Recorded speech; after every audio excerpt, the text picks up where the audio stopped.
नमस्कार दोस्तों, स्वागत है आपका हमारे YouTube चैनल में। चलो देखते हैं उत्तर प्रदेश की आज की 25 बड़ी खबरों को।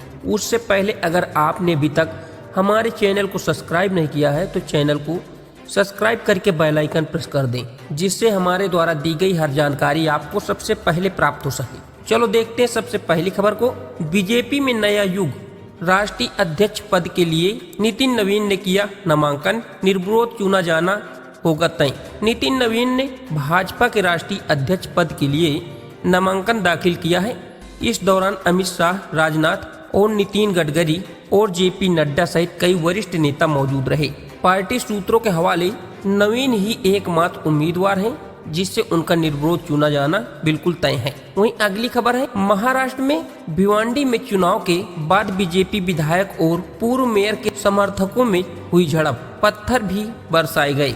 भिवंडी निजामपुर महानगर पालिका चुनाव नतीजों के बाद भाजपा विधायक महेश चौगुले और कोणार्क विनाश अखांडी ने नेता विलास पाटिल के समर्थकों में झड़प हुई। वह बवाल पुरानी रंजिश और चुनावी हार जीत के कारण भड़का, खासकर वार्ड नंबर 1 में, जहां केवीए के मयूरेश पाटिल ने भाजपा के मीट चौगुले को हराया। पुलिस ने स्थिति को नियंत्रण कर काबू किया। वहीं अगली खबर है, बंगाल में विधानसभा चुनाव से पहले टीएमसी के लिए खुशखबरी, नंदीग्राम सहकारी चुनाव की जीती सभी सीटें। आगामी विधानसभा चुनाव के पहले तृणमूल कांग्रेस ने नंदीग्राम सहकारी समिति चुनाव में भाजपा को 12-0 से हराकर बड़ी जीत हासिल कर ली है। यह जीत पूर्व मेदिनीपुर के नंदीग्राम 2 ब्लॉक में हुई, जिसे विपक्ष के नेता शुवेंदु अधिकारी का गढ़ माना जाता है। पार्टी ने इस सफलता का श्रेय अभिषेक बनर्जी द्वारा शुरू की गई सेवाश्रय परियोजना को दिया, जिससे ग्राम स्तर पर स्वास्थ्य और प्रशासनिक सेवाएं प्रदान की, जिससे जनता का विश्वास बढ़ा। वहीं अगली खबर है, फिर एक होगा पवार परिवार, चाचा शरद भतीजे अजीत के बीच का पूरा प्लान, फरवरी में बदलेगी महाराष्ट्र की राजनीति। पुणे और पिंपरी चिंचवड चुनाव में हार जीत के बावजूद शरद और अजीत पवार गुटों में जिला परिषद चुनाव साथ लड़ने का फैसला किया है। हालांकि अजीत पवार ने विलय की अटकलों को खारिज किया है, लेकिन दोनों परिवारों के बीच कटुता समाप्त हो चुकी है। शहरी क्षेत्रों में घटते प्रभाव और वोट बैंक के बिखराव के कारण दोनों के साथ आने मजबूर होना पड़ा। विलय की राह में नेतृत्व और भाजपा से गठबंधन जैसी चुनौतियां, लेकिन 7 फरवरी से चुनाव परिणाम आगे की दिशा तय कर सकते हैं। वहीं अगली खबर है, वोट चोरी के आरोपों पर बीजेपी का एसआईआर पलटवार, विधानसभा में प्रस्ताव लाकर कांग्रेस को घेरने की तैयारी। हरियाणा में भाजपा सरकार विधानसभा में एसआईआर शुरू करने का प्रस्ताव लाने की तैयारी में है। ये कदम कांग्रेस के वोट चोरी और आरोपों के बाद उठाया जा रहा है। सरकार का लक्ष्य है कि इस प्रस्ताव पर विपक्षी दलों की सहमति प्राप्त की जाए। विधानसभा के शीतकालीन सत्र के अंतिम दिन ये प्रस्ताव पेश किया जा सकता है। सरकार एक्सटेंशन व गेस्ट लेक्चर को 58 साल की उम्र तक नहीं हटाएगी। वहीं अगली खबर है, तमिलनाडु में कांग्रेस द्रमुक गठबंधन की अटकलें हुई तेज। आईएनसी ने कार्यकर्ताओं की बयानबाजी न करने की दी हिदायत। कांग्रेस हाईकमान ने तमिलनाडु में द्रमुक के साथ गठबंधन और सीट बंटवारे पर प्रदेश नेताओं की बयानबाजी को रोक लगा दी है। आगामी चुनाव के मद्देनजर हाईकमान ने स्पष्ट किया है कि सीटों की संख्या और सत्ता की हिस्सेदारी जैसे नीतिगत मामलों पर अंतिम फैसला वही करेगा। महाराष्ट्र में खराब प्रदर्शन के बाद कांग्रेस में बेचैनी है और पार्टी नेतृत्व में राज्य नेताओं को अनुशासन बनाए रखने का निर्देश दिया है। द्रमुक सत्ता में हिस्सेदारी को तैयार नहीं है। वहीं अगली खबर है, गठबंधन के लिए मायावती ने रखी शर्त, 2027 चुनाव से पहले क्या फिर जिंदा होगा ईडी गठबंधन। बसपा प्रमुख मायावती ने 2027 विधानसभा चुनाव अकेले लड़ने की घोषणा कर दी है, लेकिन भविष्य में गठबंधन के लिए एक शर्त रखी है। उन्होंने कहा कि यदि कोई दल बसपा को उच्च जाति के वोट ट्रांसफर करा सके तो वह गठबंधन कर सकती है। कांग्रेस ने बसपा के लिए INDI के द्वार खुले बताए हैं, जबकि अखिलेश यादव का नरम रुख भी गठबंधन की संभावनाओं को जीवित रखता है, खासकर भाजपा के खिलाफ सामाजिक जाति गोलबंदी के लिए है। वहीं अगली खबर है, क्रिकेटर रिंकू सिंह की AI वीडियो पर विवाद, करणी सेना ने दर्ज कराई शिकायत। भारतीय क्रिकेटर रिंकू सिंह की सोशल मीडिया पोस्ट पर विवाद गहरा हो गया है। उन्होंने देवी देवताओं की AI जनरेटेड वीडियो साझा की थी, जिसमें भगवान हनुमान जी और शिव को काला चश्मा पहने कार चलाते दिखाया गया था। कारणी सेना ने अलीगढ़ के शासनी गेट थाने में तहरीर दी। आरोप है कि इस वीडियो में धार्मिक भावनाएं आहत हुई हैं। पुलिस ने मामले की जांच शुरू कर दी है। वहीं अगली खबर है, मूर्ति की परिक्रमा करने वाले कुत्ते को दिल्ली के अस्पताल के आईसीयू में कराया गया भर्ती। बिजनौर के मंदिर में हवन जारी। बिजनौर के नगीना में हनुमान मंदिर की परिक्रमा कर रहे कुत्ते का दिल्ली में अस्पताल में इलाज चल रहा है। सोमवार सुबह बीपी गिरने से उसे आईसीयू में भर्ती कराया गया। प्रेम पथ एनिमल शेल्टर की टीम उसे दिल्ली ले गई थी। ग्रामीण उसके स्वास्थ्य को लेकर चिंतित हैं और मंदिर में हवन पूजन कर रहे हैं। वहीं अगली खबर है, कानपुर में ऐतिहासिक मकनपुर मेले में पहुंचा 11 लाख का घोड़ा।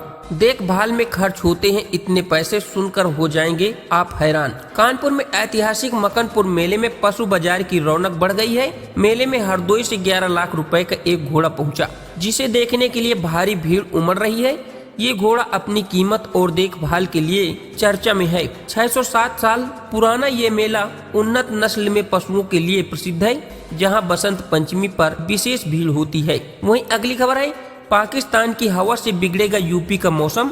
इस दिन कानपुर सहित इन जिलों में होगी बारिश की संभावना। पाकिस्तान से आने वाले पश्चिमी विक्षोभ के कारण अगले सप्ताह कानपुर सहित यूपी के कई जिलों में मौसम बदलेगा। 23 और 24 जनवरी को बारिश की संभावना बताई गई है, जबकि 20 से 22 जनवरी तक 3 विक्षोभ सक्रिय रहेंगे। रातें अधिक ठंडी होंगी और दिन का तापमान में उतार चढ़ाव देखने को मिलेगा। मौसम विशेषज्ञ ने 22 और 24 तक बर्फीली हवाएं चलने का अनुमान बताया है। वहीं अगली खबर है, बेघर हो गई सीमा, जनता दर्शन में मिला न्याय का भरोसा। मुख्यमंत्री ने तत्काल उचित कार्रवाई करने के दिए निर्देश। मुख्यमंत्री योगी आदित्यनाथ ने लखनऊ में जनता दर्शन के दौरान फरियादियों की समस्याएं सुनी। एक महिला सीमा ने पति द्वारा घर से निकाले जाने और आर्थिक विपन्नता की शिकायत की। मुख्यमंत्री ने पुलिस आयुक्त को तत्काल कार्रवाई करने का निर्देश दिया। उन्होंने बच्चों को चॉकलेट भी वितरित किया। अन्य पुलिस बिजली व आर्थिक सहायता से जुड़े मामले की संज्ञान में लिया। अधिकारियों को त्वरित समाधान के निर्देश भी दिए। वहीं अगली खबर है, अपर्णा यादव तलाक लेंगी प्रतीक यादव से। इंस्टाग्राम पर शेयर की जानकारी। बताया स्वार्थी और परिवार तोड़ने वाली महिला। समाजवादी पार्टी के प्रमुख अखिलेश यादव के छोटे भाई प्रतीक यादव अपनी पत्नी और बीजेपी नेत्री अपर्णा यादव से तलाक लेने जा रहे हैं। वहीं अगली खबर है, यूपी नीट पीजी तीसरे चक्र की काउंसलिंग का ऑनलाइन रजिस्ट्रेशन 23 से 1 फरवरी तक जमा कर सकते हैं फीस। निजी मेडिकल कॉलेजों में पीजी की 1200 से अधिक सीटें रिक्त हैं।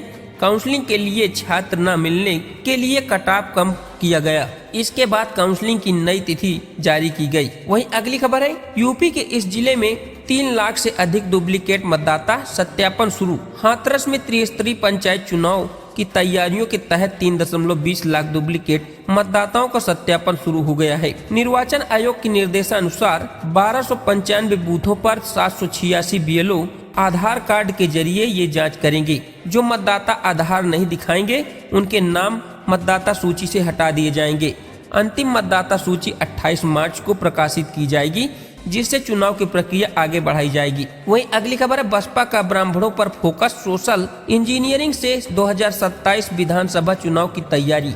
मायावती की घोषणा के बाद बसपा ने 2027 विधानसभा चुनाव के लिए आगरा में ब्राह्मणों को साधने की रणनीति अपनाई है। पार्टी में पूर्व विधायकों और चुनाव लड़ चुके ब्राह्मण नेताओं से संपर्क कर रहे हैं, साथ ही अन्य दलों के असंतुष्टों को भी जोड़ रहे हैं। जिला पंचायत चुनाव से पहले ही कवायद शुरू की गई है, ताकि 2017 से खाली चल रहे खाते को भरा जा सके। वहीं अगली खबर है, पीएम आवास योजना 2.0 के तहत मेरठ के 543 लाभार्थियों को मिली सौगात। खातों में पहुंचे 5.43 करोड़ रुपए। मेरठ में प्रधानमंत्री शहरी आवास योजना 2.0 के तहत 543 लाभार्थियों को 5.43 करोड़ रुपए की पहली किस्त वितरित की गई। चौधरी चरण सिंह विश्वविद्यालय में आयोजित कार्यक्रम में महापौर और जिलाधिकारी ने धनराशि वितरण पत्र सौंपे।